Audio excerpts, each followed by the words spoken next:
Hello everyone, welcome to Narayana IAS. I am Akhil Rajarathinam. So today we will be discussing a very important topic which was in the current affairs, that is related to de-dollarization. So let me quickly show you what is actually the context of this particular news. That is BRICS unveils symbolic banknote pushes for local currency trade amid dollar debate. So recently the BRICS summit happened in Kazan in Russia. So there the leaders actually unveiled a mock note, like it is known as the BRICS bill.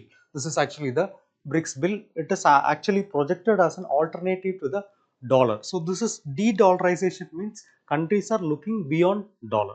So here we will be understanding what is de-dollarization and why countries are looking for alternatives. Okay, before understanding that, let me quickly show you why dollar became powerful and what was the context in which dollar became powerful. You know, right after World War I, after World War II, which ended in 1945. World War II ended in 1945. So after World War, US became powerful. Why US became powerful? Because Europe got devastated. Europe got devastated. Asia got devastated. Almost all other areas got devastated. So US became powerful. How US became powerful? One, the military strength. Military strength, you know, right? They dropped the atom bomb in Hiroshima as well as Nagasaki. So it showed their military strength, and also US were giving many financial support to the European countries. So with that loans also US became more powerful. How? Financially. So financially, and obviously the US dollar also became powerful. So basically the countries considered US as a safe haven mainly due to the size of the economy. Why? Because you know US, while many of the European countries became bankrupt, especially Germany and all, the US was actually growing only. So many countries considered US as a alternative to the local currencies. And also in 1944, a new system was brought. Global monetary system was brought, where countries tied their currency to the US dollar. Thus, we call it as a Bretton Woods system. We call it as a Bretton Woods system. So they actually tied their currencies to the dollar, and again this was again linked to gold.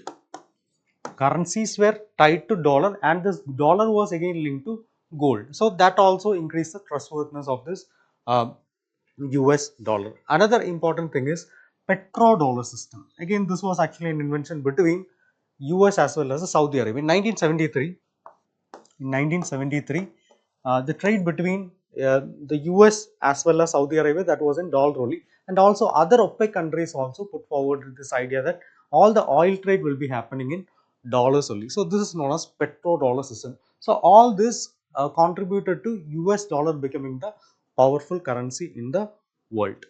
Alright, next let's understand what is de-dollarization. Like the name suggests, de-dollarization refers to the process by which countries reduce their reliance on US dollar. Why countries have to reduce their reliance on US dollar? India is having rupee, Sri Lanka is having their own currency, Pakistan is having their own currency. Then why US dollar? Why we are actually using US dollar?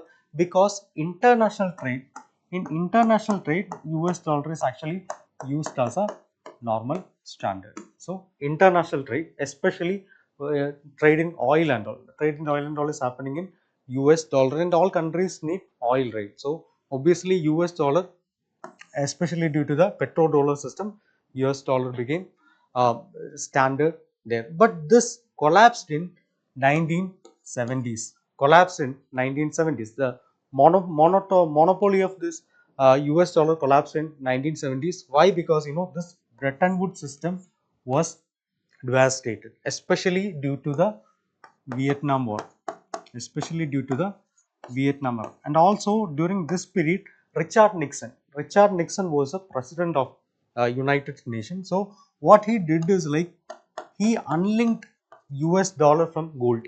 He unlinked US dollar from gold, that we usually call it as a Nixon shock. Nixon shock. So all this contributed to countries looking for alternatives other than US dollar, especially for international trade. So this is basically not a new concept. This is an old concept only.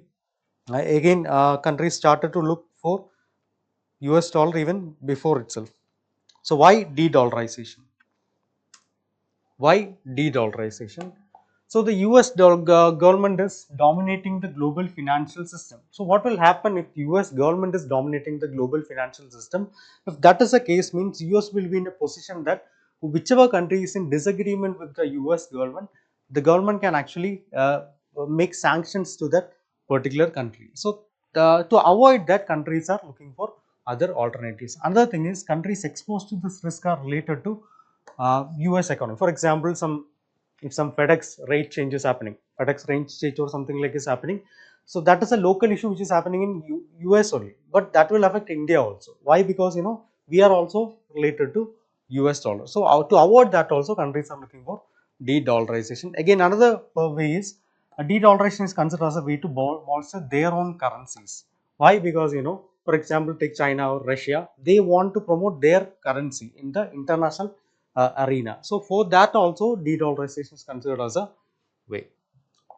All right, now let's see some of the initiatives which other countries have taken in the same way. One is yuan internationalization.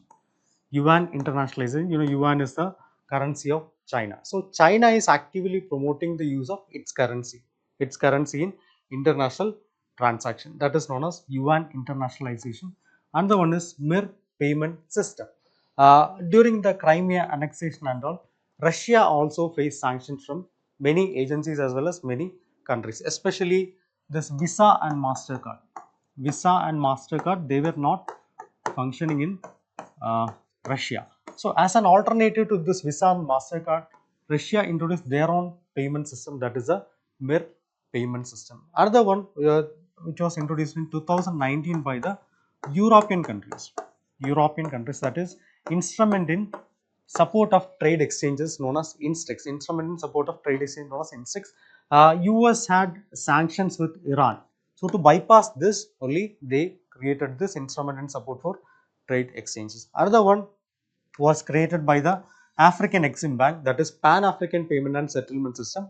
So in this, they will be settling the transactions in the local African currency itself. So these are some of the global initiatives which are already in place. Now let's see how India is related with this de-dollarization. One is the bilateral trade. Now also the bilateral trade with Russia and Iran, we are doing in the local currency only. So that is one of the initiatives which were taken from India. Another one is, this is the hot topic now, that is BRICS currency. BRICS currency. Recently in the Kazan summit also, this was in discussion that the BRICS nations, Brazil, Russia, India, China and South Africa, they will be having their own local currency. So other than dollar. Another one is rupee Vostro account. With this rupee Vostro accounts, India allows foreign companies to hold rupee in their local bank itself. So these are some of the initiatives which India is involved in case of this de-dollarization. Okay. All right. So hope you understood what is de-dollarization, why countries are going for de-dollarization, how US dollar became powerful, and what is related to this BRICS currency also. So stay tuned for more videos. Thank you.